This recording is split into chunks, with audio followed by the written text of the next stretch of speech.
आलीदेखि थालीसम्म, गोठदेखि ओठसम्म, आवाज विहीनको आवाज, यो हो कृषि टेलिभिजन।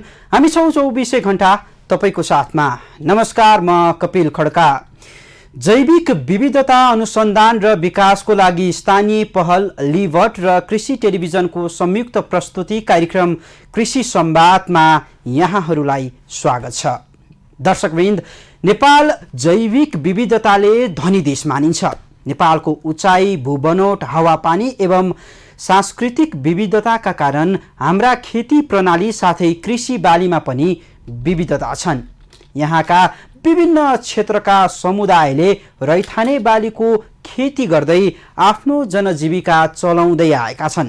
तर पछिल्लो समय रैथाने बालीको व्यवसायीकरण भन्दा आयातित बालीको खेतीका कारण रैथाने बालीहरू लोप उन्मुख अवस्थामा छन्। यस्तै रैथाने बालीको महत्त्वबारे चेतनाको कमीले गर्दा किसानहरू हाइब्रिड बिउतर्फ आकर्षित हुँदै आएका छन्। स्थानीय बालीको खेती गर्दै जाँदा भौगोलिक विकटता भएका जिल्लाहरू खाद्य पोषण सुरक्षाको दृष्टिले समेत जोखिममा पर्ने सम्भावना बढेको छ।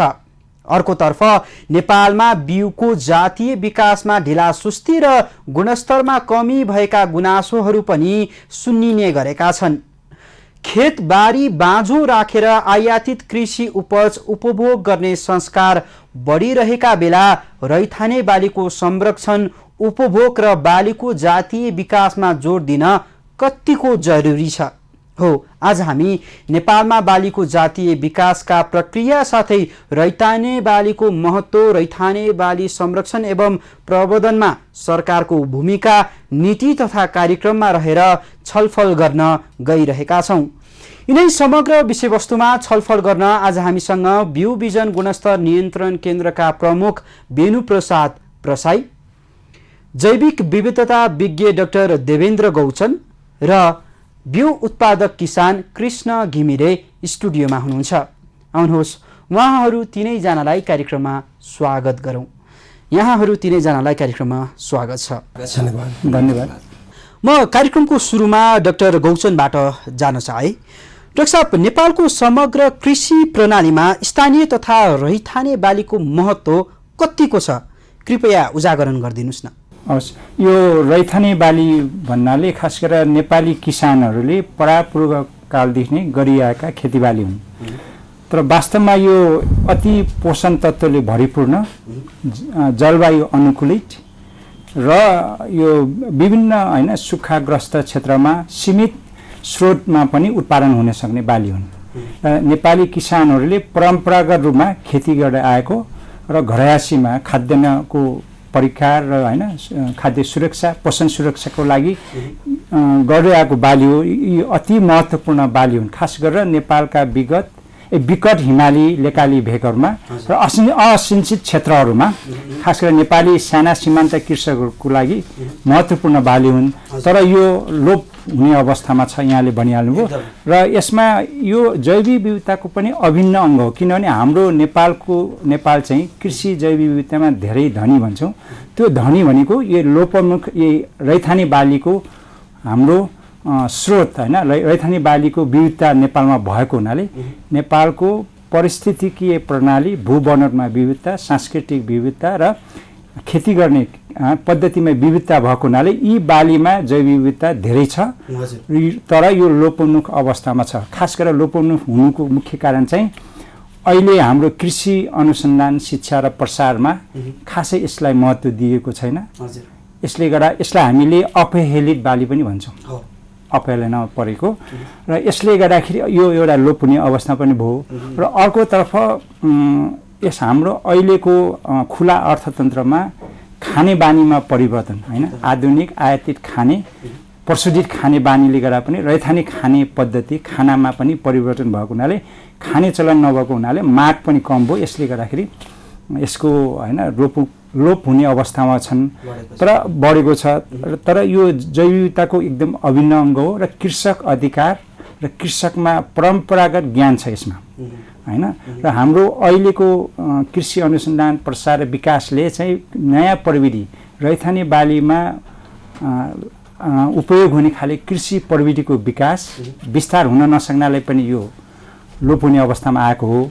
तर यो अति महत्त्वपूर्ण छ। पोषक तत्त्व खास गरेर खनिज, सूक्ष्म खनिज तत्त्व हुने र यसमा अझ औषधिजन्य गुणहरू भएका स्वास्थ्यवर्धक होइन र डिफ्याक्टो हामीले अर्ग्यानिक प्राङ्गारिक खेती प्रणालीमा हुने आयातित रासायनिक मल र अरू कृषि सामग्री बिना पनि किसानले आफ्नै होइन कृषि घर समुदायमा आधारित कृषि पद्धतिबाट उत्पादन हुन सक्ने र आत्मनिर्भर हुन सक्ने बाली हो।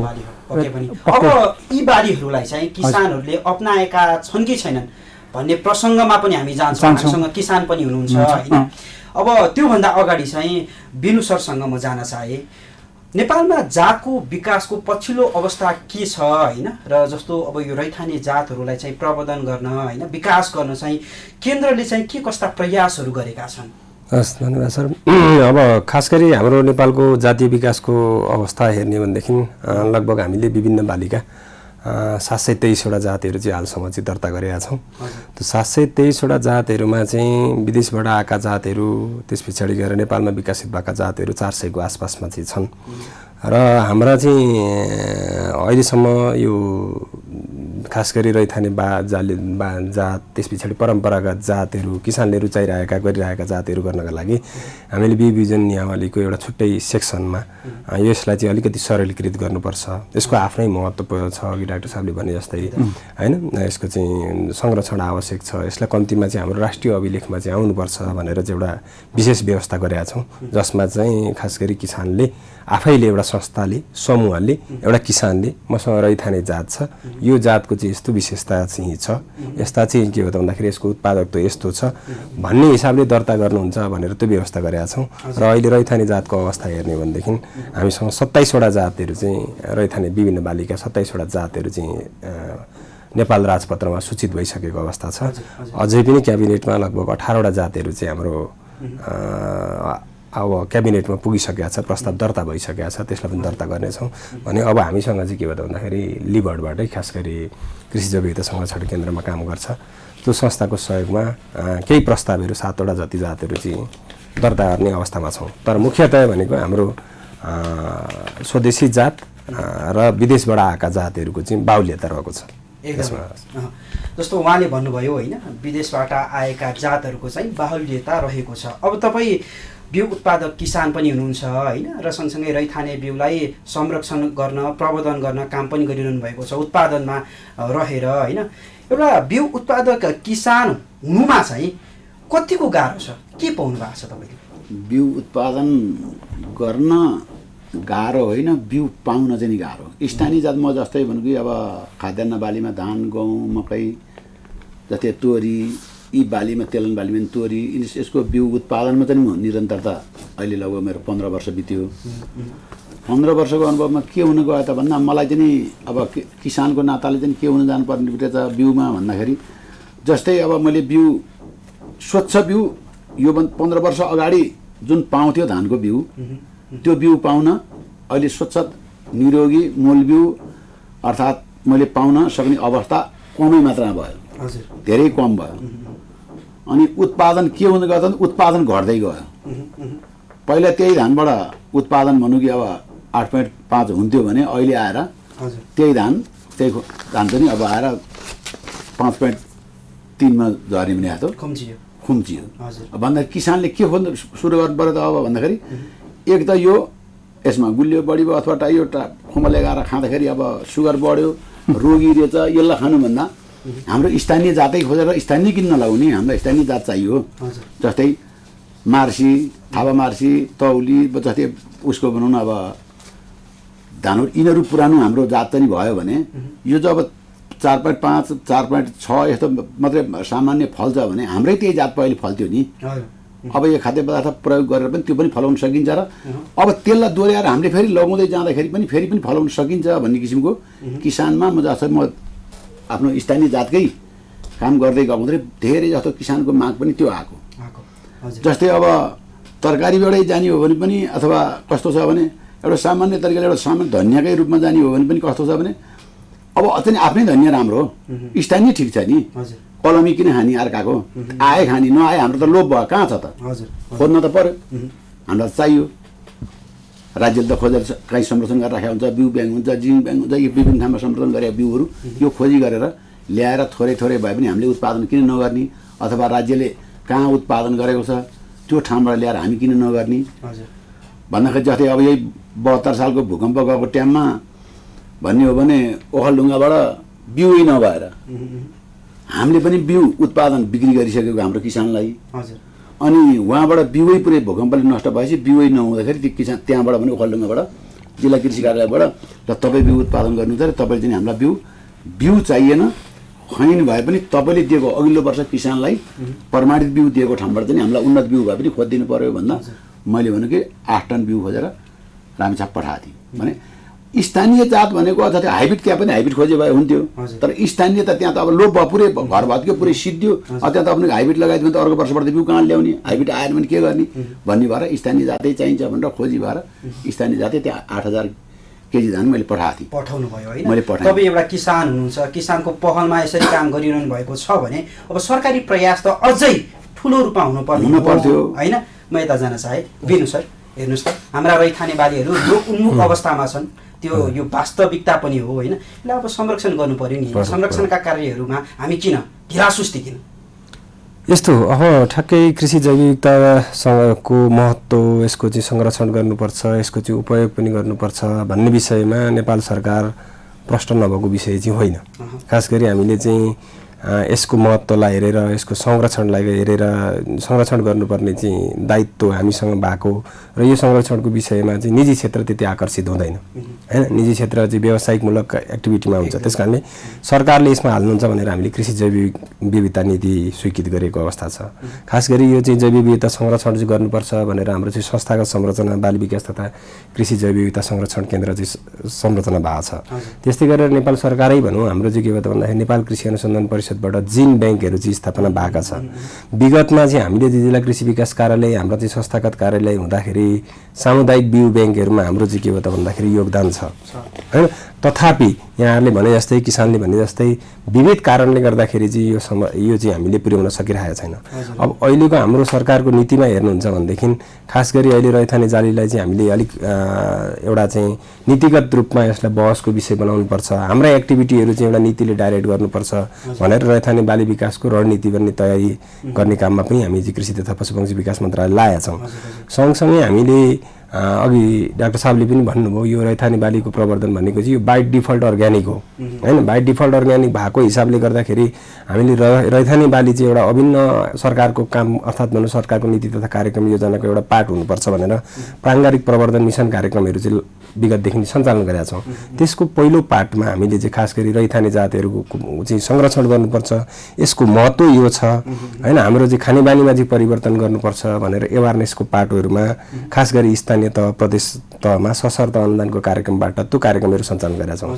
सँगसँगै हामीले त्यसमा चाहिँ के गरेका छौँ भन्दाखेरि अर्को प्रोडक्ट डाइभर्सिफिकेसन खास गरी यसले चाहिँ आफ्नो महत्त्वपूर्ण राख्छ। किनभने हाम्रो चाहिँ के हो भन्दाखेरि खानेबानी परिवर्तन भएको छ हैन। यसलाई चाहिँ अलिकति यो चाहिँ अपहेलित भन्नुभयो अघि डाक्टर साहबले, अपहेलित जस्तो बालीको रूपमा चाहिँ त्यति धेरै रुचाइँदैन। त्यस कारणले अब यसलाई कसरी रुचाउन सकिन्छ त प्रोडक्ट डाइभर्सिफिकेसन गरिसकेपछि त्यसमा भ्यालु एडिसन गरेर मार्केटमा ल्याउँदाखेरि भने त्यो प्रयासहरू पनि हामीले सुरुवात गरेका छौँ। सँगसँगै हाम्रो रैथाने बाली प्रवर्धन गर्नका लागि जुन इनपुट सपोर्टका कुराहरू छन् अन्य स्रोत साधनमा प्रविधि सक्षमता अवधि बढाउने कार्यक्रम पनि त्यो कार्यक्रम अन्तर्गत चाहिँ सञ्चालित भएको छ। खास गरी चाहिँ यो बजारीकरणमा पनि त्यो कार्यक्रम मार्फत चाहिँ हामीले गर्छौँ। खास गरी रैथाने बालीहरू चाहिँ विभिन्न मेला प्रदर्शनीहरूमा चाहिँ प्रदर्शन गर्ने, त्यसमा सहभागी बनाउने, रैथाने बालीका चाहिँ उपजहरू के अरे उपयोग गर्न चाहिँ प्रोत्साहित गर्ने जस्ता कार्यक्रमहरू गरेका छौँ। त्यस्तै गरेर चाहिँ बजार केन्द्रहरू खास गरी चाहिँ स्थानीय स्तरमा चाहिँ रैथाने बालीहरू चाहिँ कहाँ पाइन्छ त भनेर कोसेली घर टाइपको होइन, कोसेली घर टाइपको गर्न गरेका छौँ। तथापि हाम्रो प्रयास चाहिँ जति हुनुपर्थ्यो यसको महत्त्व होइन त्यसमा चाहिँ अलिकति हामी कमी भएको छौँ। अब विभिन्न 3 तहका सरकार पनि भयौँ, सरकारका प्राथमिकताहरू पनि फेरिएका छन्। त्यस कारणले गर्दाखेरि अलिकति हाम्रो चाहिँ दाइले भन्ने जस्तै अलिकति हाम्रो चाहिँ कमी हो कि यो रैथाने बालीमा भन्ने पाटोहरू चाहिँ छ। सँगसँगै अर्को पाटो के छ भन्दाखेरि नीतिहरूमा पनि हाम्रा केही कमी कमजोरी छन् बिउ बिजन नीतिहरूमा अहिले हामी चाहिँ त्यसको बारेमा पनि छलफल गर्छौँ कसरी सुधार्नु होला भन्ने विषयमा। पक्कै पनि डाक्टर साहब के हुनसक्छ त होइन के हुनुपर्छ त अब हामी राज्यको एउटा नीति तथा कार्यक्रम त छ होइन तर नीतिमै सुधार ल्याउनको लागि होइन जस्तै यो रैथाने बालीहरूलाई प्रवर्धन गर्नको लागि चाहिँ कस्तो मोडालिटीमा हामी जानुपर्छ सरकारको नीति चाहिँ कस्तो हुनुपर्छ? अब होइन नीति केही कुराहरू जैव विविधता नीति भनेर सरले भन्नुभयो आएको छ बिउ बिजनमा केही अहिले नयाँ केही प्रयासहरू भएका छन् तर स्पष्ट रूपमा यो देशको कृषि विकासको मुख्य केन्द्रमा मेन स्ट्रिमिङ गर्ने कार्यक्रम हो छैन होइन रैथाने बालीको त्यसले गर्दाखेरि यो ओझेलमा पर्यो। अब मुख्य बाली अथवा नगरे बालीलाई अब सब्सिडी अनुदान हुने सहुलियत हुने निजी क्षेत्रले पनि प्रोत्साहन गर्ने किनभने लार्ज स्केल भोल्युममा उत्पादन हुने र बिक्री वितरण हुने भएको हुनाले अनि तर रैथाने बालीको उत्पादन थोरै हुने सीमित क्षेत्रहरूमा हुने र अलिक विकट दुर्गम र ग्रामीण भेगमा हुने जहाँ चाहिँ हाम्रो औपचारिक क्षेत्र सरकारी अथवा औपचारिक क्षेत्रको पहुँच कम हुने यसले गर्दा पनि भयो। तर मुख्य नीति भनेको के हेर्नु अहिले मैले आफ्नो अनुसन्धानले अहिले विगत 20 वर्षको अनुसन्धानमा यो जैव विविधताको अनुसन्धान रैथाने बालीको अनुसन्धानको निचोड के पाइयो भने जस्तो अब मेन हामीले अब सिन्चित क्षेत्रमा यो बालीहरू हुँदैन धेरै जहाँ सिन्चित हुन्छ त्योमा मुख्य बाली वा नगरे बाली हुन्छ होइन यो भनेको रैथाने बालीहरू असिन्चित क्षेत्र सुक्खा क्षेत्रहरू साना सीमान्त र विकट क्षेत्रहरूमा हिमाली लेकाली भेगमा होइन जहाँ चाहिँ हाम्रो राज्यको पहुँच पनि कम छ र गैर सरकारी र निजी क्षेत्रको पहुँच पनि कम छ त्यो क्षेत्रमा बिउ बिजनको उहाँ भन्नुभयो जस्तो बिउको उत्पादन गर्नलाई समस्या भने बिउ नै पाइएन भन्नुभयो नि। अब रैथाने बालीको बिउ उत्पादन गर्नलाई अब प्राविधिक सहयोग पनि नपुग्ने भयो विकट क्षेत्रहरूमा किन मेन स्ट्रिम कार्यक्रममा हामीले ठुला मुख्य बालीका पकेट जस्तो प्रधानमन्त्री कृषि आधुनिकीकरण योजनाले मुख्य बालीको धानको क्षेत्र होइन गहुँको क्षेत्रहरू छन् ठुल्ठुला तर रैथाने बालीको क्षेत्र पकेट प्याकेज प्रोग्राम पनि छैन। यसले गर्दा किसानले अनुदान सहुलियत पनि नपाउने भयो। अब सिँचाइको अनुदान सिन्चित क्षेत्रमा लगाएपछि अनुदान पाउने भयो। अब यो कृषि कर्जाको अनुदान पनि जसले चाहिँ व्यावसायिक खेती गर्छ र विकासे जाल लाग्छ ब्याङ्कले लोन दिने तर रैथाने स्थानीय जाललाई चाहिँ ब्याङ्कले पनि लोन नदिने रहेछ कर्जा पनि नदिने जस्तो नीति नियमले त नदियो त भन्दैन तर किनभने ब्याङ्किङ सेक्टरले उहाँहरूसँग अन्तर्क्रिया गर्दाखेरि यसलाई यो रैथानेमा किन दिने प्राथमिकतामा परेन। अब किसानले लोन अब जुन चाहिँ अहिले सहुलियत छ जस्तो कोभिडले 5% इन्ट्रेस्ट रेटमा एकदम सहुलियत दरमा ब्याजमा होइन लोनको प्रवाह गर्ने भनेको छ तर अब रैथाने बालीकोमा नपाएपछि त सहुलियत पनि पाइएन सिँचाइमा सहुलियत छ पाइएन उन्नत बिउ बिजनमा सहुलियत छ तर रैथाने बिउकोमै जस्तो सिफारिस नभइकन अथवा दर्ता र के भन्छ हामीले चाहिँ सूचीकृत नभइकन त्यो बिउलाई चाहिँ सरकारले त्यसमा सहुलियत दिने चलन छैन कानुनी रूपमा छैन। तर रैथाने बालीमा अनुसन्धानै नभएको र त्यसको बिउ उन्नत सुधारेको बिउ विकास र दर्ता नभएको हुनाले सिफारिस अब त्यो त्यसमा पनि सहुलियत नपाउने भयो राज्यको स्तरबाट राज्यले किसानलाई उपेक्षा गरेको छ होइन। अब यो विभिन्न यो राज्यले भन्दा पनि यो हाम्रो अहिलेको खुला अर्थतन्त्र यो प्रक्रिया विकासको मोडेलले यो केन्द्रीकृत बढी छ हाम्रो मोडेलले चाहिँ त्यो रैथाने बाली स्थानीय बालीहरू अपेलिट ओझेलमा परेका छन् र त्यो गर्ने किसानहरूले पनि त्यो सहुलियत र सुविधाबाट वञ्चित छन् होइन। यसले गर्दा पनि यो यसको विकास हुन सकेन। अर्को कुरा चाहिँ अब हाम्रो यसलाई चाहिँ अब अहिले त सङ्घीय संरचनामा गएको हुनाले हाम्रो विकेन्द्रीकृत छ भनौँ न अब स्थानीय सरकार छन् त्यस कारण अब स्थानीय सरकारले रैथाने आफ्नो क्षेत्र अनुसारको रैथाने बालीको सम्भावित क्षेत्रहरू पहिचान गरेर गर्न सक्यो भने खुब सजिलो हुन्छ। तर केन्द्रले अब नेसनल लेभल राष्ट्रिय स्तरमा गर्दाखेरि रैथाने बालीको पकेट क्षेत्र थोरै हुने भए अब त्यो गर्दाखेरि कहिले पनि प्राथमिकता परेन होइन। धान त हजारौँ हेक्टरमा हुन्छ अब जस्तो झापामा 50 हेक्टरमा बढी हुन्छ अब त्यो धानको पकेट क्षेत्र भयो। रैथाने बाली भनेको कर्णालीमा कहीँ ठाउँमा सानो क्षेत्रमा हुन्छ पकेट क्षेत्र निर्धारण भएन त्यहाँ त्यो पकेट क्षेत्र नभइकन अब सरकारबाट पाउने सुविधाहरू सहुलियत होइन अनुदान कुनै पनि नपाउने भयो। र अर्को कुरा निजी क्षेत्रले पनि फाइदा नहुने भएपछि दुर्गम क्षेत्रमा नजाने अनि कृषि बिमा पनि नभएको बिमा पनि छैन कृषि कर्जाको पनि सहुलियत नपाउने अनि बिमाको पहुँच नपाउने अब अनि अनुसन्धान र प्रविधि अब जस्तो बिउ नै नपाउने भयो प्रविधि र उन्नत सुधारेको बिउ नै नपाउने यो किसिमको भएको हुनाले स्पष्ट रूपमा राजनीतिक रूपमा होइन पोलिटिकल कमिटमेन्ट र पोलिटिकल होइन अब एकदम ठुलो उच्च होइन ऊ चाहिँ कमिटमेन्ट नभइकन यो रैथाने बालीको विकास र होइन संरक्षण हुन गाह्रो छ हैन किनभने यो खुला अर्थतन्त्र भयो यसलाई हामीले रोक्न सक्दैन खुलामा किनभने अब बाहिरबाट अरू देशबाट त्यो भोल्युममा ठुलो उत्पादन आउँछ सस्तोमा आउने रैथाने बालीलाई प्रतिस्पर्धा गर्ने भयो होइन हजुर हजुर यसले गर्दा हुन्छ अब म कृष्णजीबाट जान चाहे होइन अब आयातित बिउ हाइब्रिड बिउले बजार ढाकिरहेको छ हाम्रो कृषि उपज ढाकिरहेको छ हाम्रो कृषि क्षेत्रफल ढाकिरहेको छ होइन यो अवस्थामा चाहिँ रैथाने बिउ बिजन चाहिँ संरक्षण नहुँदाखेरि चाहिँ तपाईँ जस्तो किसानलाई कतिको मर्का पुग्न जान्छ होइन मर्का त यो ठुलो मर्का छ किन छ भन्नुपर्छ भन्दाखेरि जस्तै कुनै पनि जातित्व गुणमा हरेक चिजको स्थानीय जातको बिउ लगाउनको लागि जस्तै मैले अब लप्सी गोलमिडाको बिउ मैले चाहिँ भन्नु कि अब टनेलमै लप्सी गोलमिडा लगाएको छु सिर्जना गोलमिडा चाहिँ भन्नु कि 10 फिट 15 फिटसम्म लहरा जान्छ अथवा फल्छ भन्ने छ भने हजुर म चाहिँ ओपी गरेर जस्तै भन्नु त्यही लप्सी गोलमिडा हाम्रो स्थानीय जात त्यो लगाउँछु कम्तीमा भन्नु कि 18-19 फिटसम्म जान्छ त्यो 10 किलो फल्छ भने त्यसमा हाम्रो त्यसमा 10 किलो 12 किलो फलाउन सफल छु म फलिरहेको छ म उत्पादन गरेर त्यसैबाट बिउ पनि बनाउँछु भन्दाखेरि मेरोमा लगाउने भनेको अब जस्तै लप्सी गोलमिडा पुरै बजार जाँदा पनि के आयो त सिर्जना गोलमिडा लिएर बजार गयो भने 50 रुपियाँ किलो बिक्छ भने मेरो 80 रुपियाँ किलोमा बिक्छ भन्दाखेरि त्यसको टेस्ट खाइरहेको जानिरहेको व्यक्तिले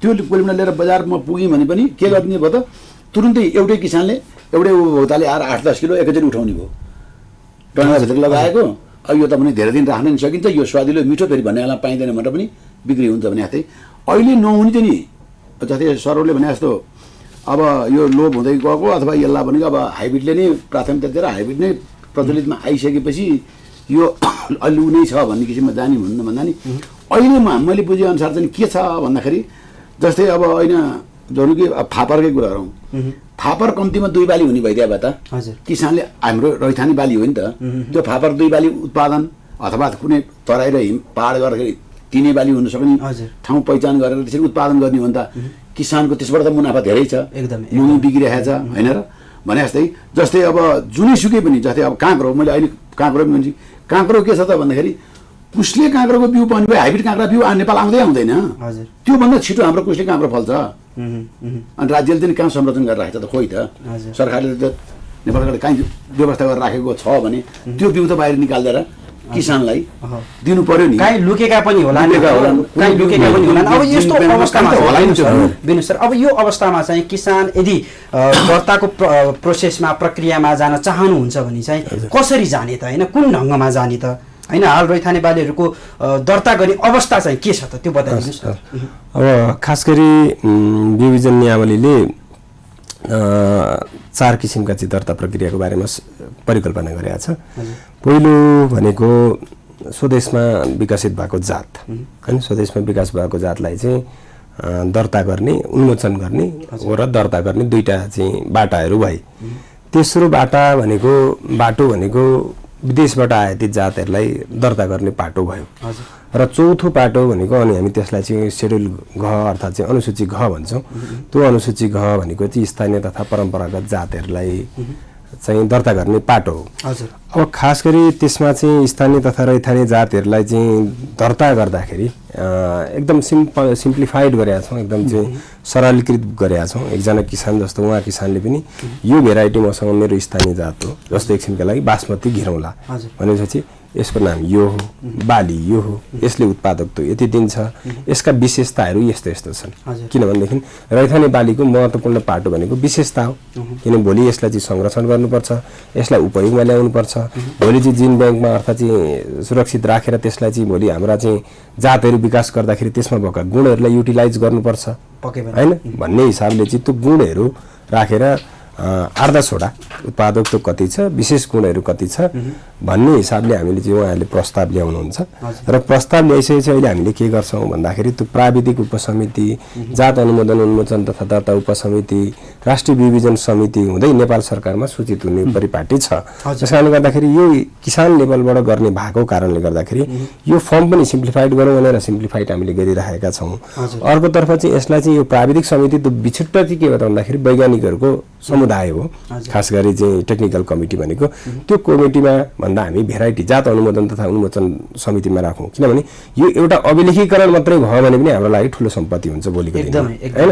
सुरक्षित गर्न सकियो भने त्यो अर्को पाटो छ, त्यसलाई उपयोग कसरी गर्ने, कसरी चाहिँ यदि राम्रो गुण छ, अघि उहाँले भन्नुभयो लप्सी गेडै राम्रो छ, सिर्जना जति छ भनेदेखि त्यसमा त हामीले काम गर्न थाल्नु पर्यो नि त। नेपाल कृषि अनुसन्धान परिषदले त्यसलाई काम गर्नु पर्यो, झन् परिष्कृत गर्नु पर्यो, हैन? त्यसरी चाहिँ हामीले काम गर्ने हो। त्यसैले त्यो सिम्प्लिफाइड छ, एउटा समुदायले गर्नुहुन्छ। तर हाम्रो मिसिन के छ भन्दाखेरि आज किन त्यतातिर गइरहेको छैन भन्दाखेरि त्यो पाटोमा चाहिँ हामीले अलिकति एवारनेसको चाहिँ क्याम्पेनहरू गर्न आवश्यक छ, हैन? हाम्रा चाहिँ के हो त भन्दाखेरि कार्यक्रमहरूमा, जिल्ला स्तरका कार्यक्रमहरूमा, स्थानीय तहहरूमा गर्नुपर्ने छ। किसान स्वयं पनि हामी चाहिँ जागरुक हुनुपर्ने आवश्यकता छ, हैन? त्यसकारणले गर्दाखेरि यसमा सङ्गठित प्रयासको चाहिँ आवश्यकता छ। र हाम्रो बिउजीको रैथाने बिउहरूको चाहिँ जुन समस्याको कुरोहरू उठाउनु भयो, एभालुएटीको कुरो छ, त्यसमा हामीले केही काम गर्नुपर्ने छ। खास गरी बिउ बिजन ऐनले के गर्यो भने औपचारिक क्षेत्र, हैन, नेपालमा विकसित भएको जात, स्वदेशीमा विकास भएको जातहरूको मात्रै यसले बिउको चाहिँ चक्रको कुरा गर्यो। तर स्थानीयबाट चाहिँ जुन सेड्युल घबाट जुन दर्ता भएका छन् त्यो जात कसको हुने त? त्यसको जातको चाहिँ के हो त भन्दाखेरि जुन एउटा संरक्षण प्रदान गर्नुपर्ने दायित्व कसको हुने? नेपाल सरकारको हुने, अर्थात् त्यो सामुदायिक संस्थाको हुने। त्यस पछाडि त्यसबाट आएको बिउलाई हामीले मूल बिउ भन्ने, अर्थात् चाहिँ स्रोत बिउ भन्ने के भन्ने, त्यो परिकल्पना चाहिँ के हो त भन्दाखेरि गरेन, जसले गर्दाखेरि व्यावसायिक रूपमा रैथाने बालीको बिउ चाहिँ बजारमा आउन सकेका छैन। त्यस कारणले गर्दाखेरि हामीले निकट भविष्यमा हामी एउटा चाहिँ बृहत रूपमा अन्तर्क्रिया, किसानसँग अन्तर्क्रिया गरौँ, सम्बन्धित संस्थाहरूसँग अन्तर्क्रिया गरौँ, नेपाल कृषि अनुसन्धान परिषद, बिउ बिजन गुणस्तर नियन्त्रण केन्द्र सँगै बसौँ। तर अब हामीले भन्नु पर्यो त्यसरी रैथानेबाट चाहिँ दर्ता भएको जातको बिउलाई किसानले जसले संरक्षण गर्नुभएको छ त्यसलाई के नाम दिने हो, त्यसबाट आएको बिउलाई कसरी दिने हो, र यसको व्यावसायिक कारोबार कसरी बजारमा ल्याउने भनेर हामीले काम गर्छौँ। यो अहम प्रश्न पनि हो, हैन डाक्टर साहब? अब यसको व्यावसायिक कारोबार, हैन, एकातर्फ हामी अब कृषिमा आत्मनिर्भरताको कुरा पनि गरिरहेका छौँ, हैन? तर हाम्रा उत्पादनहरू अझै पनि कमी छन्। उत्पादकको वृद्धिको गर्नको लागि, उत्पादकको वृद्धिमा चाहिँ अब रैथाने बालीको भूमिका चाहिँ कस्तो रहन्छ यहाँ, हैन? एकदम। अब यो रैथाने बालीको उत्पादकको त बढाउनै पर्छ, किनभने अहिले जस्तो राष्ट्रिय रूपमा हेर्दाखेरि उत्पादकत्व हेर्दाखेरि एकदम कम छ, एकदम। हजुर। जस्तो प्रति हेक्टर 1 टनको हिसाबमा छ। जस्तो कोदो होस्, फापर होस्, हैन, अब जौँ उवा भन्छौँ, हैन, चिनो कागुनो सबैको एकदम। अब खास यो उत्पादकत्व कम हुनुमा एउटा के हो भने उन्नत प्रविधिको कमीले हो एकदम। र यो बिउमा पनि सुधारेको बिउमा पनि त्यसलाई चाहिँ अब प्रजनन गरेर नयाँ अलि उन्नत खाले बिउ बिजनको विकास गर्न नसकेर पनि हो। जस्तो हामीले जातीय विकास, धान, गहुँ, मकै भनेको अन्तर्राष्ट्रिय सङ्घ संस्था, अब यो हाम्रो कृषि अनुसन्धान केन्द्र, अन्तर्राष्ट्रिय अनुसन्धान केन्द्रको सहयोगले, जस्तो म पनि त्यही सम्बन्धित छु, सहयोग हुने भएको हुनाले, प्राविधिक सहयोग भएको हुनाले अलिकति त्यो अनुसन्धानबाट प्रजनन गरेर नयाँ जातको विकास भएको छ। जस्तो नेपाल कृषि अनुसन्धानले पनि अन्तर्राष्ट्रिय अनुसन्धान केन्द्रहरूको संयुक्त प्रयासबाट उन्नत जातको विकास गरेको हुन्छ, जस्तो धानमा, गहुँमा, मकैमा, हैन? तर यो रैथाने बाली चाहिँ मा खासै अनुसन्धान प्रविधिको विकास हुन सकेको छैन। एउटा मुख्य कुरा के हो भने अन्तर्राष्ट्रिय अनुसन्धान केन्द्रहरू पनि रैथाने बालीमा यसलाई प्राथमिकता दिएको छैन। उही मुख्य बाली, नगदे बालीलाई मात्रै दिएको छ। अन्तर्राष्ट्रिय अनुसन्धान केन्द्र, जस्तो अन्तर्राष्ट्रिय धान अनुसन्धान केन्द्र भन्छ, फिलिपिन्समा छ, जुन चाहिँ धानको लागि मात्रै अनुसन्धान हुन्छ। त्यहाँबाट प्रविधि आउँछ नेपालमा, नेपाल कृषि अनुसन्धान परिषदमा। अब यसरी नै उन्नत विकास हुन्छ। मकैमा र गहुँमा अन्तर्राष्ट्रिय सीमित भन्ने अर्गनाइजेसन छ, हैन? तर रैथाने बालीमा अन्तर्राष्ट्रिय अनुसन्धान केन्द्रहरूको सहयोग पनि नहुने र नेपाली कृषि वैज्ञानिकहरूले पनि यो रैथाने बालीको अनुसन्धानमा ध्यान नदिने मुख्य कारण के हो भने एउटा त पढाइ, कृषि शिक्षामा रैथाने बालीको पढाइ नहुने, जानकारी कम, र अनि अनुसन्धान प्रक्रिया पनि सकेसम्म बाहिरबाट आएकामा अलिकति इन्सेन्टिभ छ, सहुलियत छ, तालिम पाउने, भिजिट जान पाउने, भ्रमण गर्न पाउने, यस्ता किसिमका। र नेपाल सरकारको पनि बजेटहरू मुख्य बालीमा भए, हैन? रैथाने बालीमा त्यो बजेटको विनियोजन पनि कम हुने र त्यो रैथाने बालीमा अनुसन्धान र प्रविधि विकास पनि नभएको हुनाले उत्पादकत्व कम हुने, यसले गर्दाखेरि व्यवसायीकरण गर्न गाह्रो र बिउ पनि उपलब्ध छैन। र अर्को यहाँ हाम्रो सरले भन्नुभयो जस्तो अहिले केही प्रयास भएको छ, जस्तो बिउ बिजन नियमावलीमा केही छुट जस्तो रैथाने बालीको दर्ता प्रक्रियामा अलिकति सजिलो बनाइएको छ। सजिलो बनाइएको छ, जुन चाहिँ अरू बाली उन्नत बाली आयातित बालीहरूमा 3 वर्ष लाग्ने, कम्तीमा 2 वर्ष जस्तो हाइब्रिडमा लाग्ने परीक्षणको जुन चाहिँ रिक्वायरमेन्टमा रैथाने बालीमा 1 वर्षको सानो हैन सूचना भए पनि हुने भन्ने छ। तर मुख्य समस्या भनेको किसानले पनि गर्न सक्ने भन्ने छ। तर कृषकको क्षमता अभिवृद्धि छैन। किसानलाई यो प्रस्तावना कसरी लेख्ने, दर्ता कसरी गर्ने, सिफारिस कसरी गर्ने, त्यो बारेमा जानकारी कृषक र कृषक संस्थाहरू जस्तो सहकारी समुदाय, सामुदायिक ब्याङ्क, कृषि उहाँको समूह हैन, त्यो खाले उहाँलाई क्षमता अभिवृद्धिको कमी छ, जानकारी छैन। र फेरि के भने रिक्वायरमेन्ट पनि कतिपय अब अहिले बिउ बिजन नियमावलीले के भन्छ पढेको चाहिने, ग्रेजुएट हुनुपर्छ त्यो बिउ बिजनमा व्यवसायीकरण गर्नलाई भन्ने छ। अब रैथाने बालीमा गर्नेलाई किसानको त ग्रेजुएट छैन हैन। त्यसको जुन छ नि अब हामीले स्रोत बिउ अथवा हैन प्रजनन बिउ उत्पादन गर्नलाई त त्यो भन्ने छ हाम्रो नियममा, कानुनमा। अब त्यो पनि नभएको अवस्था र लगानी पनि कम, क्षमता अभिवृद्धि। फेरि अब नेपाल कृषि अनुसन्धान परिषदले मुख्य बालीमा गर्ने हो, रैथाने धेरै बाली छन्। अब त्यो वैज्ञानिक पनि जनशक्ति पनि छैन र त्यो झुकाव पनि कम। केही वर्ष भयो 4-5 अलिकति अहिले आइरहेको छ झुकाव हैन। हामी अब यो विभिन्न परियोजना मार्फत हामी मिलेर अलिबड मिलेर त्यो प्रयास भइरहेछ। जस्तो बिउ बिजनको एउटा निर्देशिकामा अलिकति गाइडलाइन, फेरि किसानले बुझ्ने भाषामा निर्देशिका बिउ बिजन सरल भाषामा बिउ बिजन, त्यसको स्रोत बिउ कसरी उत्पादन गर्ने, मूल बिउ कसरी उत्पादन गर्ने, त्यसको बजारीकरण कसरी गर्ने, त्यसको संरक्षण कसरी गर्ने भन्ने कुरा किसानलाई पनि जानकारी र क्षमता अभिवृद्धि चाहियो। त्यो र अर्को कुरा वैज्ञानिकहरूमा पनि मातृ योजनाविदहरूमा पनि अब यो के छ नि, अब यो विकास आयातित जातको मोडेल छ नि जुन बिउ सिफारिस प्रक्रिया, त्यो प्रक्रियामा अनुसार यसमा पनि लागू गर्नुपर्छ भन्ने अलिकति कडा खाले नियम छ। त्यो लागू गर्न खोज्ने अझै बानी छ। अनि यसमा छुट नियमहरू भए पनि अलि जनचेतनाको अभाव छ जस्तो वैज्ञानिकहरूमा पनि। त्यसले गर्दाखेरि यो अलिकति अन्तर्क्रिया गर्नुपर्ने, सचेतनाको अभिवृद्धि गर्नुपर्ने जरुरी छ। बहसको रूपमा र अगाडि भन्नुपर्छ र त्यसमा लगानी गर्नुपर्छ। कृष्णजीको पनि मत लिउँ यदि यो समयमा हैन। अब तपाईँ के भन्नुहुन्छ, किसानसँग चेतनाको हैन अथवा किसानको पहुँचको स्तर चाहिँ एकदम कम हो रैथाने बालीको? धेरै किसानको पहुँच भन्दा किसानको चाहिँ जस्तै मैले अब हजुरलाई मैले पक्का भन्नुपर्ने कुरा के छ भन्दा, मैले 1 बोट वर्णशङ्कर तोरीबाट मैले उत्पादन गरेको तोरी अहिले 4-5 जिल्लामा छ। अब अहिले सरौर नै गएर हेर्न सकिन्छ, मेरो फाँटमा लगभग 85% तोरी मात्रै छ। आजभोलि अब पाक्ने अवस्थामा पुगेको फाँटमा गहुँ लाग्ने ठाउँमा तोरी छ। त्यो तोरी 1 बोटबाट 5 ग्राम तोरी उत्पादन गरेर त्यसैबाट बिउ राम्रो उत्पादन गरेर जाँदा एउटा के त म त वैज्ञानिक त होइन, म किसान हुँ। तर के नै हुने त बजारलाई पनि उपभोक्तालाई पनि मन पर्दो, अनि उत्पादन गर्ने किसानलाई पनि अब त्यो नोक्सान नहुने, प्रति जतिवटा गेडा उत्पादन हुन्छ 3टा गेडा भयो भने 1 मुठा साग हुने, एउटा त्यस्तो अवस्थाको भएको हुनाले र यो साग यसरी पात भाँच्दैदाखेरि त्यसबाट हरियो झोल ननिस्किनुको कारण त्यो व्यापारीले पनि 3 दिनसम्म राखेर बेच्न पनि सक्ने हुँदाखेरि के भयो त उपभोक्ताले पनि गएर मिठो मन परायो खायो, यता व्यापारीले पनि 2 दिन 3 दिन राख्दा नि ओइल आएन, उसले पनि व्यापार गर्न सजिलो भयो, उसले पनि किनेर बिक्री गर्न सजिलो भयो। यस्तो तरिकाले उत्पादन गरेको 57 सालदेखिको तोरी मसित मेरो फाँटमा अहिले लगभग 85% तोरी छ। त्यो अब भन्दा जस्तै सरले भन्नुभयो यसरी सूचीकृत गर्न सकिन्छ, दर्ता गर्न सकिन्छ भन्नु कि अब हुनु परेको के त समूहमा पैसा हामीलाई त पहिले त फिल्डमा कामै गर्नु छ। एक दिन त्यहाँ गरायौँ भने हामी अब सकभर त्यो सरहरूलाई भेट्थ्यो, जति भन्यो त्यहाँ भेट्नै नसकिएला। अर्को एकजना भेटेपछि खोइ त्यो कुरा थाहा भएन हामीलाई जानुहोस् भनेपछि सिद्धि हुन त मलाई हरिहर भन्नुभित्र टोटली कृषिको क्षेत्रमा काम गर्ने सरहरूले टोटली चिन्नुहुन्छ। म त किनभने त्यो भित्र धेरै भिजेर काम गरेर बनाउनु, अब आफूले यहाँ फिल्डमा काम गरेँ त्यहाँ पनि पुगेको तर मेरै त्यही तोरी मैले सूची गर्न सकिनँ, दर्तै गर्न सकेका छैन। जस्तै 50 सालदेखि लिएर 55 सालसम्म त्यसको त्यो घिरौँलालाई चेक गर्दै गर्दै जाँदा जस्तै भन्नु कि ज्यापु घिरौँला म प्रष्ट अब म त त्यो किनभने 1 वर्ष लगाएर मलाई कुनै संस्थाले पुरस्कृत गरेको छ। घिरौँला त्यो 6 फिट लामो बनाउनु, 1.5 फिटको घिरौँला 6 फिटको छनौट गरेर 6 फिट बनाउनु सफल भएको किसान हुँ। त्यो चिज मैले दर्ता गर्न सकिनँ भन्दा किन त भन्दा मेरो त 24 फिल्मै छ, मेरो त भनेको ती कमाउनु छ, म त्यहाँ पुग्नै सकिनँ। म बेनु सरलाई यो प्रश्न राखौँला हैन।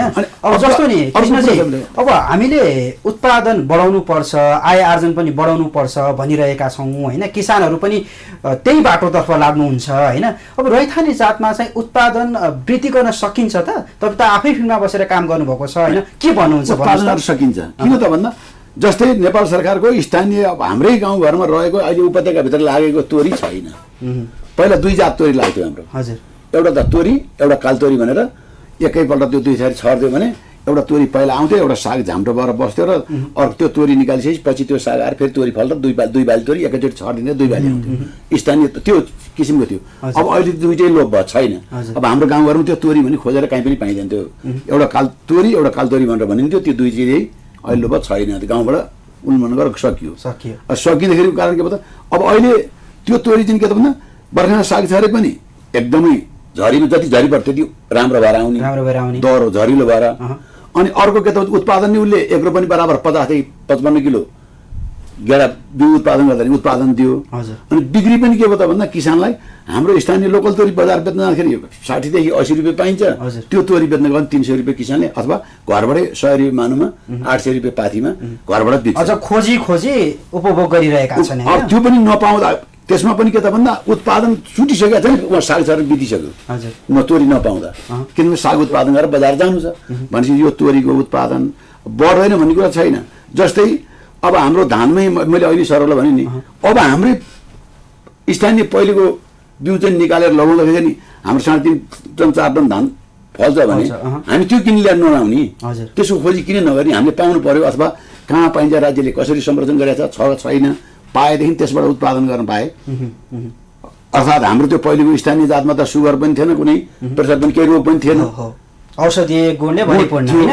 बेनु सर, अब किसान सरकारसँग आउने अथवा सरकारको निकायसँग आउने कि सरकारको निकाय किसान समक्ष जाने त उहाँले अहम प्रश्न राख्नु होइन। यस्तो अब सरकारकोमा किसान आउने कि किसान चाहिँ सरकारकोमा जाने भन्दाखेरि सरकार चाहिँ पुग्नुपर्छ किसानकोमा होइन, त्यसमा दुई मत रहने भन्ने विषय भएन।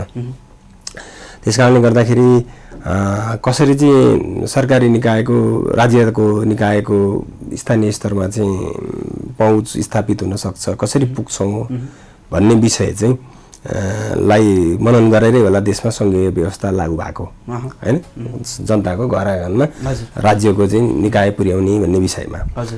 तर जहाँसम्म चाहिँ हाम्रो रैथाने बालीको कुरा छ, वास्तवमा रैथाने बालीको हिस्ट्री हेर्नुहुन्छ भने यसको लामो हिस्ट्री छ। तर सरकारी प्रयासको हिस्ट्री हेर्ने हो भने धेरै लामो छैन होइन। हामीले नि भनौँ न रजिस्ट्रेसनको पाटो सोच्न थालेको भनेको 69 को नियमावली आइसकेपछि पछि सरलीकृत गरेर चाहिँ हामीले चाहिँ गइरहेछौँ। अब अहिलेसम्मको प्रोग्रेस हेर्दाखेरि 27 वटा बालीका 49 वटा जातहरू अलरेडी रजिस्टर्ड भइसके, 18 वटा जातहरू क्याबिनेटमा आज भोलितिर डिसिजन हुँदैछन्। अब पहिलो बैठकमा 9 वटा 10 वटा भेराइटीहरू आएको छन्। यसलाई यो दिशामा हामी गएनौँ भन्ने कुरो चाहिँ होइन। तर अहिले जुन हिसाबले हामीले चाहिँ व्यवस्था अँगालिराखेका छौँ, यसको बुझाइको कुरा सचेतनाको कुरामा अहिले डाक्टर साहबले भन्नुभयो वैज्ञानिक लेभलमै बुझाइ चाहिँ के हो त भन्दाखेरि अर्को छ, हाम्रो तहमा पनि के हो त भन्दाखेरि अर्को छ। हामी एकातिर खुला अर्थनीति अपनाएका छौँ, विश्व व्यापार सङ्गठनमा गएका छौँ होइन, खुला अर्थव्यवस्था छ। यसका डिफ्रेन्ट फ्याक्टरहरू छन्, केही हाम्रा चाहिँ कमी कमजोरी छन्। जुन कुरा अघि मैले भने यसलाई कसरी सरलीकृत गर्न सकिन्छ, उहाँ आउनुभयो भने उहाँलाई कसरी उहाँ जस्ता किसानलाई चाहिँ ल राज्यको निकायमा उहाँ नै आउनुभयो। हाम्रा चाहिँ जनशक्तिको अवस्था थिएन। विभिजन गुणस्तर नियन्त्रण केन्द्रमा चाहिँ 12 जना कर्मचारी सबै देशमा चाहिँ पुग्न नसक्नु होला। अघि डाक्टर साहबले भन्नुभयो यो त फेरि हिमालमा चाहिँ पोटेन्सियल हो। हामी यहाँ काठमाडौँ भक्तपुर ललितपुरको कुरा गर्दैछौँ, यो कर्णालीको पोटेन्सियलिटी हो। दुर्गमको ठाउँको चाहिँ जहाँ चाहिँ एसेसेबल छैन त्यो ठाउँमा रैथाने बालीको प्रभुत्व छ भनिसकेपछि, तर उहाँहरू आइसक्नु भनेदेखि उहाँहरूलाई कसरी चाहिँ के हो त भन्दाखेरि फेरि आउँ भन्ने वातावरण बनाउने, उहाँहरूलाई कसरी एक्नोलेज गर्ने भन्ने त्यो पाटो पनि हामीले सोच्न आवश्यक छ। त्यस कारणले गर्दाखेरि राज्य पुग्ने हो। हामीले केही सचेतनाका कार्यक्रमहरू चाहिँ गरेका छौँ, तर कस्तो ठाउँमा हामीले चाहिँ केन्द्रित भएर गरेका छौँ भन्दाखेरि यो वास्तवमा रैथाने जातहरू कहाँ छन्, कस्ता विशेषताका भेराइटीहरू जातहरू थिए, के थिए भन्ने हाम्रो अभिलेखमा चाहिँ राज्यको अभिलेखमै कमजोर छौँ हामी। त्यस कारणले गर्दाखेरि हामीले अहिले टार्गेट गरेको केही चाहिँ सङ्घा सभा होइन, केही चाहिँ हाम्रा हुम्ला, केही कर्णालीका ठाउँहरू, दोलखा होइन, यी पहाडी क्षेत्रहरू मध्य पहाडी र हिमाली क्षेत्रमा बसेर चाहिँ काम गरेका छौँ। आएका पनि छन् होइन। त्यो दोलखाबाट हामीले सिमी रजिस्ट्रेसन गरेका छौँ। के अरे सङ्घा सभाको चाहिँ भटमास रजिस्ट्रेसन प्रोसेसमा आएको छ होइन, चिनो भएको छ। तर के हो भने राज्य जति पुग्नु पर्थ्यो पुग्न सक्नु पर्थ्यो त्यो पुगिरहेको छैन। जुन रूपमा यसले प्राथमिकता पाउनु पर्थ्यो अहिले यसको व्यवसायीकरण छोडिदिउँ, यसलाई कम्तीमा संरक्षण गरेर भोलिको दिनमा हामीले चाहिँ यो पुस्ताले चाहिँ हामीभन्दा भावी पिँढीले यो विषयहरू त अहिले उहाँले भन्दाखेरि हामीलाई नआउनु लाग्छ नि त होइन, यो विषय चाहिँ आउनु हुँदैन भनेर लाग्नु पर्थ्यो। त्यसमा पनि प्रयास भएको छ, तर हामी चाहिँ के हो त भन्दाखेरि यसलाई चाहिँ लिएर जानुपर्छ, यसलाई सरलीकृत गर्नुपर्छ। यो रैथाने किसान आउनुभयो भनेदेखि उहाँलाई सम्मान गर्नुपर्छ, उहाँलाई चाहिँ के हो त भन्दाखेरि चाहिँ एउटा प्रमाणपत्र चाहिँ दिनुपर्छ, यसको चाहिँ व्यावसायिक कारोबारतिर हामी जानुपर्छ होइन। मान्छेसँग भयो तर मार्केटमा छैन भन्ने कुरो छ, त्यो दिशामा चाहिँ हामी क्रियाशील छौँ। तर मैले भने अब विविध कारणले गर्दाखेरि हाम्रो स्थानीय तहमा भएको जनशक्तिको अवस्था, प्रदेश तहमा भएको जनशक्तिको अवस्था अनि सङ्घीय संरचनाको चाहिँ उपस्थितिले गर्दाखेरि चाहिँ पक्कै पनि अलिकति उहाँले भने जस्तै किसानै धाउनुपर्ने अवस्था चाहिँ भएको छ। यसलाई कसरी हामीले यो सचेतनाका कार्यक्रमलाई तलसम्म पुर्याउने भन्ने विषयमा हामी ध्यान केन्द्रित गर्छौँ। अब यसमा नि सर अब बिउको चाहिँ गुणस्तर कायम राख्नको लागि होइन र सँगसँगै अब निजी स्तरका व्यवसायहरूलाई पनि प्रोत्साहन गर्नको लागि चाहिँ तपाईँहरूले कसरी काम गर्नुभएको छ होइन। अब जस्तै किसानको लागि गर्नुपर्ने काम त यहाँले भनिसक्नु भएको छ होइन, निजी क्षेत्रका व्यवसायीहरू जो बिउ उत्पादन गरिरहनु भएको छ, बिक्री वितरण गरिरहनु भएको छ, उहाँहरूलाई चाहिँ कसरी प्रोत्साहित बनाउने तुल्याउने त? ओके ठिक छ सर। यसो के हो भने अहिलेसम्म हामीले 69 सालदेखि यो विषयले प्रवेश पायौँ, नियमावली बनाऊ, छुट्टै विषय चाहिन्छ। यो चाहिँ के हो त भन्दाखेरि अनुसन्धानबाट होइन, किसानले आफ्नो अनुभवको आधारमा पास हिस्ट्रीको आधारमा त्यो क्यारेक्टरलाई रेकर्ड गरेर दर्ता गर्नुपर्छ भन्ने कुरो भयो। त्यसलाई सरलीकृत गऱ्यौँ। तर हामीसँग स्टिल मैले हजुरसँग भने त्यो किसानले संरक्षण गरेको बिउलाई के नाम दिने त्यो ग्याप छ। त्यसबाट आएको बिउलाई मूल भनिदिने कि स्रोत बिउ भनिदिने त्यो ग्याप छ। हामीले चाहिँ जुन अघि तपाईँले मापदण्डको कुरो गर्नुभयो, बिउको मापदण्ड, खेतको मापदण्ड बनाएको छौँ, त्यो कमर्सियल क्रपको लागि बनाएको छौँ, उन्मोचित बनाएको छौँ। भनेपछि स्थानीय भन्ने बित्तिकै त बेजात हुनु हुँदैन। 0.01% भनेर हामीले जुन प्यारामिटर फिक्स गरेका छौँ त्यो त स्थानीयमा लागू हुँदैन। त्यहाँ some kind of the diversity त त्यसले त रिक्वायर गर्छ भनिसकेपछि समग्रमा अब काम गर्नुपर्ने दिशा भनेकै यही हो। यसको चाहिँ फिल्ड स्ट्यान्डर्ड के हो, बिउको स्ट्यान्डर्ड के हो, यसको बिउको चक्र के हो होइन, त्यो विषयमा चाहिँ हामीले काम गर्दैछौँ। यो विषय फिल भएको छ। खास गरी बिउबिजन गुणस्तर नियन्त्रण केन्द्रले राष्ट्रिय बिउबिजन समितिको सचिवालयको रूपमा पनि काम गर्छ र हाम्रो चाहिँ जात अनुमोदन तथा उन्मोचन समिति छ, कृषि विभागको महानिर्देशक को अध्यक्षतामा, त्यो समितिले हामीलाई स्पष्ट दिशानिर्देश गरिसकेका छ। अबको बैठकमा अबका चाहिँ के हो त भन्दाखेरि राष्ट्रिय बिउबिजन समितिको बैठकमा यो इस्यु चाहिँ के हो त भन्दाखेरि यसको मापदण्ड बनाएर लिएर जानुपर्छ भनेर हामीलाई स्पष्ट कार्यादेश दिएको छ। सम्भवतः हामी चैतको होइन दोस्रो विकमा यो सम्बन्धी वृहत छलफल गरेर कस्तो हुने त मापदण्ड, कति उमार शक्ति हुँदाखेरि बिउ बन्ने, असल बिउको गुण के राख्ने होइन, बिउका चक्रहरू कसरी चाहिँ हामीले परिभाषित गर्ने भन्ने विषयमा हामी काम गर्दैछौँ। त्यसमा जस्तो यसमा चाहिँ असल बिउलाई चाहिँ गुणस्तर हो भनेर होइन प्रमाणित गर्नको लागि यसका मापदण्डहरू चाहिँ के कस्ता छन् त? त्यही भने मापदण्डै हामी अहिले चाहिँ तर्जुमा गर्ने प्रक्रियामा छौँ होइन। अब हामीसँग चाहिँ स्थानीयको अहिले भनौँ न बिउ स्तरकोमा फरक नहोला।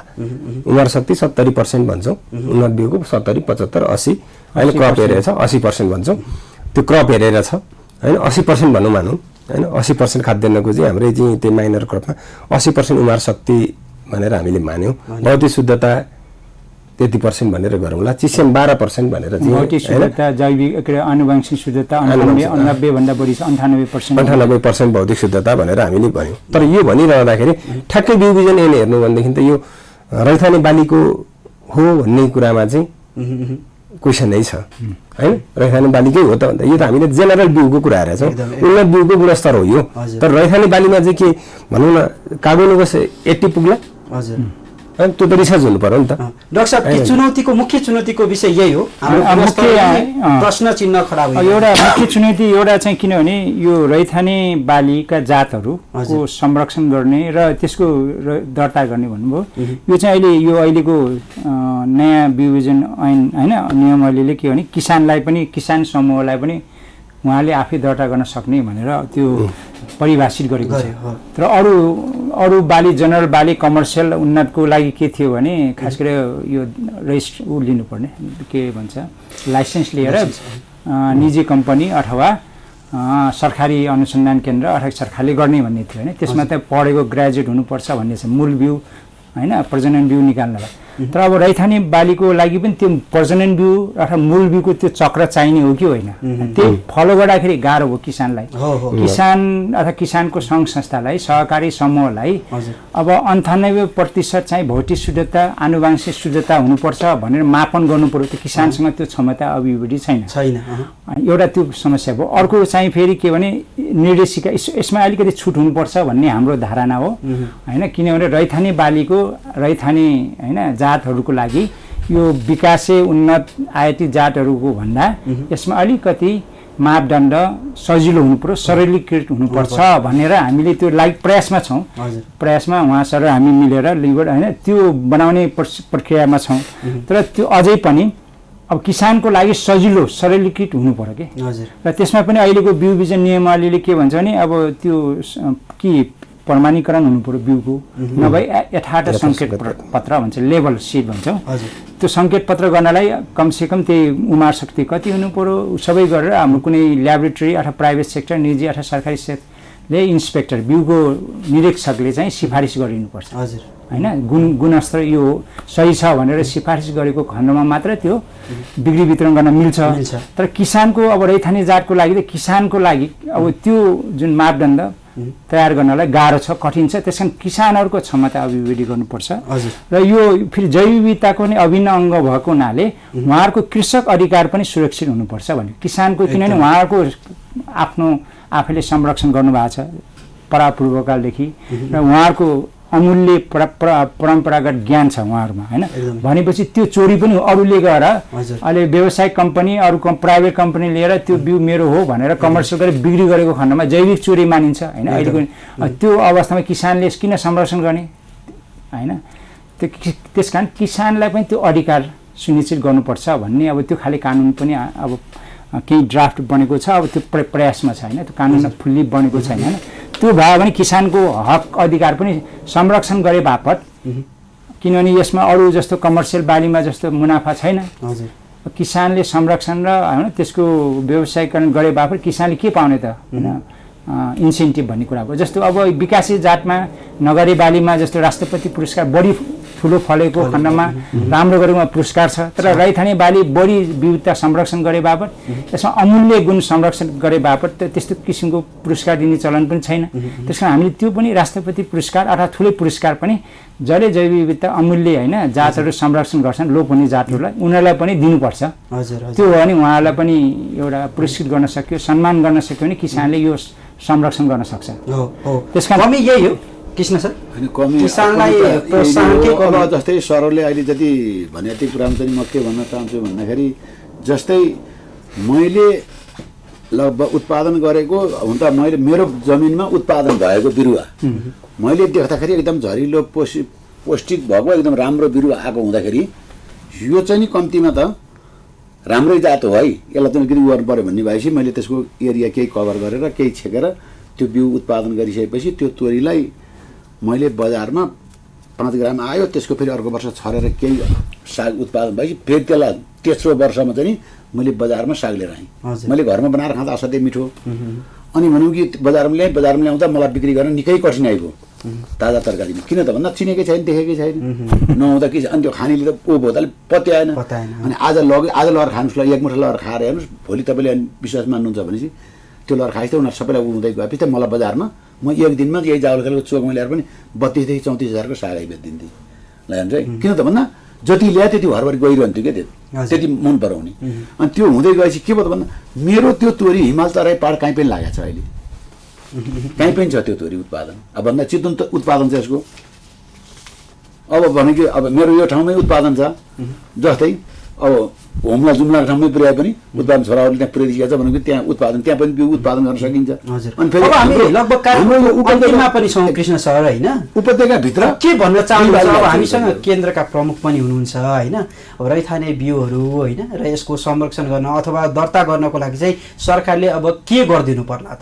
अन्तिममा छोटो समय यस्तो सरकारले के गरिदिनु पर्ला भन्नु, मैले जस्तो गुण नियन्त्रण कार्यालयमा म पुग्दाखेरि सरहरूलाई मैले भेटेर म यस्तो किसिम के त अब यो यसको नीति नियम, जस्तै मैले उत्पादन गरेको मसित सबै छ रेकर्ड। जस्तै अब छरेको यति दिनमा उम्रियो, यति दिनमा फुल फुल्यो, यति दिनमा कोसा लाग्यो, अर्थात् यति उत्पादन भयो भने त मसित छ, तर मसित एउटा बाली मात्रै छैन। जस्तै मसित घिरौँडो छ 6 फिट लामो, सरहरूले चेक गरेर स्थानीय जात घिरौँडो हो कि होइन भन्ने कुरा त एक त एउटा संस्थाले गरेरै मलाई सम्मान गरिसकेको छ। त्यसमाथि स्थानीय हो भने पक्का त्यो जात घिरौँडो हो भने प्रमाण भइसकेको चिज त्यो। अर्को के त भने मसित बगुल्ला छ। अब मैले 15 वर्षलाई के त्यो स्थानीय हुन्छ कि हाइब्रिड हुन्छ त सर? त्यो अब मैले कुनै ठाउँबाट एउटा गेडो दुईटा गेडो भेटाएँ, कुनै बोरा किनेर ल्याउँदा कहाँबाट कुन देश कहाँ कुन जिल्ला कहाँबाट आयो त्यो हेर्दा बगुल्ला गेडा थियो, मैले त्यो भेटाएर ल्याएर लगाएँ। अब 15 वर्ष लगाउँदा प्रत्येक आँखलामा फल्छ। अनि अर्को के त भन्दा कम्तीमा 14 देखि 15 इन्ची लामो हुन्छ। अब मैले 15 वर्षदेखि निरन्तरता लगाएको छु, उत्पादन गरेको छु।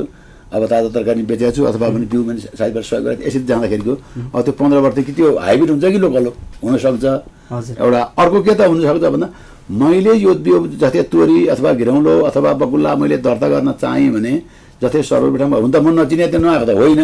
त्यही ठाउँबाट तालिम लिएर बिउ व्यवसाय गरेँ, किसान हुँ म पनि, तीबाट पहिलो तालिम मेरो त्यहीँ हो भनेदेखि त्यसरी गरियो थियो भने अब हुन पनि के भने एक त स्थानीय जातलाई सरहरूले खोजी खानु। जस्तै म किसानले त खोज्छु मेरो देशमा अन्यत्र देशको बिउ आएर मात्रै सञ्चालनमा रहँदा भोलि यस्तै 72 सालको भूकम्पको अवस्था गरेर कहीँ बिउ नपाउने अवस्था आउला अथवा कुनै रोगले सबै खाला भन्दाखेरि।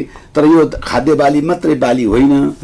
किन त भन्दा हाम्रो त अहिले जरुरी भएको कुनै खाद्य भने त यो बाहिर चामल ल्याएर खान सकिन्छ भन्ने खालको किसानमा भइसक्यो भने हाम्रो ताजा तरकारीको बिउमै सबै लोप भयो। सबै धनियाँ लोप भयो, चम्सुर भयो, पालुङ्गो भयो, यी इत्यादि चिज बिउ अब नेपाल सरकारले संरक्षण राखेको छ अथवा कहाँ लगाएर कहाँ उत्पादन गरेछ त्यस्तो चिज पाउन पाए हामी बिउै उत्पादन गरेका किसानले उत्पादन गरेर 1-2 नगरपालिकालाई मात्रै भने पनि हामी प्याकेट बनाएर दिन सक्यौँ भने त अझ केही संरक्षण हुन्छ कि त्यो किसानले पनि हाम्रो स्थानीय जातको उत्पादन गरेर। एकदमै ठिक कुरा गर्नुभयो होइन।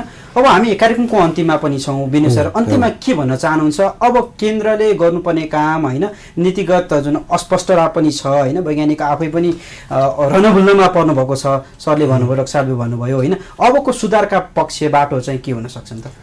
अबको सुधारको पाटो भनेको वास्तवमा अहिले हामी बिउकै कुरा गर्ने भने एउटा ठुलो समस्यामा छौँ होइन। लगभग 2 अरबको बिउ आयात गर्छौँ हामीले भनेपछि नेपाल सरकारको नीति तथा कार्यक्रममा स्वदेशी जातको बिउलाई प्रमोट गर्नुपर्छ पहिलो नम्बर 1, जुन चाहिँ हामीले सुरुवात पनि गरेका छौँ। यो वर्षदेखि धानदेखि सुरुवात गर्दैछौँ। स्वदेशी जातको बिउ उत्पादनलाई 50% सहयोग, जसले स्वदेशी जात लाउनुहुन्छ त्यो स्वदेशी जात लाउनेलाई पनि 50% चाहिँ भनेर बनाएका छौँ। त्यो एउटा पाटो। त्यस्तै खालको कार्यक्रम हाम्रा रैथाने बालीहरूको प्रवर्धनको कार्यक्रमलाई पनि हामीले यसलाई स्वदेशी जातलाई प्रमोट गर्दै गएर रैथानेसम्म पुर्याउन आवश्यक छ। दोस्रो तेस्रोमा हाम्रो चाहिँ अझै इस्यु छन् दर्ता होइन, किसानसम्म सूचना पुगेका छैनन्। धेरै राम्रा जातहरू चाहिँ भनौँ न हामीले दर्ताको प्रक्रियामा लान सकेका छौँ। केही हाम्रा बौद्धिक सम्पत्ति चोरीका कुराहरू बाटामा पनि गएका छन् भनिसकेपछि कम्तीमा राज्यको अभिलेखमा त्यस्ता रैथाने जातहरू आउनुपर्छ। र सँगसँगै हामीले अघि उहाँले भन्नुभयो नि, मैले रैथाने भन्ने कि स्थानीय भन्ने होइन, यो यसको जुन चाहिँ किसानहरूले आफूले रैथाने जातहरू चाहिँ दर्ता गर्नका लागि हामीले खोलिएको बाटो हो नियमले, त्यो बाटोलाई अन्यले मिसयुज गर्नु हुँदैन। हामीले त्यहाँ सचिवालयमा बसेर हेर्दाखेरि केही मिसयुज हुने सिलसिला पनि त्यसका लागि प्रयासहरू भएको छ। त्यस कारणले गर्दाखेरि भोलि हामीले बाहिरबाट आएको बिउलाई रैथाने भन्ने कि नभन्ने, नेपालमा त 15 वर्षदेखि खेती भयो त होइन, त्यसलाई रैथाने भनियो भनेदेखि त त्यो सबै फेरि त्यो प्रक्रियाबाट सुरु गर्ने भए एउटा समयको फ्रेमवर्क पनि हेर्नु पर्यो। त्यस कारणले गर्दाखेरि यो नीतिगत रूपमा हामीले केलाई रैथाने भन्ने, केलाई स्थानीय जात भन्ने, केलाई किसानले परापूर्व कालदेखि चाहिँ गर्नुभएको भन्ने, केलाई नेपालमा भएको विदेशका जात तर नेपालमा लोकप्रिय रूपमा खेती भइरहेका जात भन्ने, यो क्लियर हुनु पर्यो। र हाम्रो रैथानेको लागि चाहिँ यो बिउका चक्रहरूका कुराहरू, बिउका मापदण्डका कुराहरूलाई हामीले चाहिँ तलसम्म पुर्याउनु पर्यो। अर्को पाटो रैथाने हामीले दर्ता गर्छौँ, तर दर्ता गरिसकेपछि त्यसको इल्ड पोटेन्सियल राम्रो छ, हामीलाई आवश्यक जात हो भनेदेखि नेपाल कृषि अनुसन्धान परिषदले त्यस्तालाई किन चाहिँ रिसर्चको दायराभित्र नल्याउने भन्ने विषय पनि महत्त्वपूर्ण छ। जस्तो हाम्रो उन्मोचन नार्गले विकास गरेको त्रिशुली भन्दा हाम्रो स्थानीय किसानको चाहिँ दोलखाको किसान पहेँलो सिमीको उत्पादक त बढी छ भनेपछि त त्यो त ब्रिडिङ हाम्रो नेपाल कृषि अनुसन्धान परिषदले त्यसलाई एडप्ट गर्न थाल्नु पर्यो नि त, अनुसन्धानको दायराभित्र बढाउनु पर्यो। हुन्छ, हामी अब एकदमै छोटो समय छ होइन, लगभग हामी कार्यक्रमको अन्तिममा पनि छौँ। डाक्टर साहब, अब अन्तिममा जाँदा जाँदै बिउ संरक्षण र आपूर्तिलाई सहज बनाउनको लागि होइन, जनमानस अथवा जनकिसानमा पुर्याउनको लागि के गर्नु पर्ला? छोटो समय छ। अब बिउ आपूर्तिमा यो कृषकको बिउ पद्धति भन्छ, बिउ प्रणाली छ कि हाम्रो बिउ प्रणाली दुई किसिमको भनिन्छ। एउटा चाहिँ औपचारिक प्रणाली जुन चाहिँ सरकारी क्षेत्र होइन, निजी कम्पनीबाट गरिने जुन लिगल कानुनी रूपमा, अर्को किसानको आफ्नै बिउ प्रणाली छ। उहाँ सरले भन्नुभयो आफै उत्पादन गरेर बिक्री गर्नुभएको छ, त्यो बिउ प्रणालीलाई सबलीकरण गर्नु पर्यो। किसानको र उहाँहरूको कृषक अधिकार जस्तो चोरी, जैविक चोरी हुनेबाट रोक्ने त्यस्ता खाले नीतिगत कुराहरू स्पष्टता ल्याउनु पर्यो, बनाउनु पर्यो।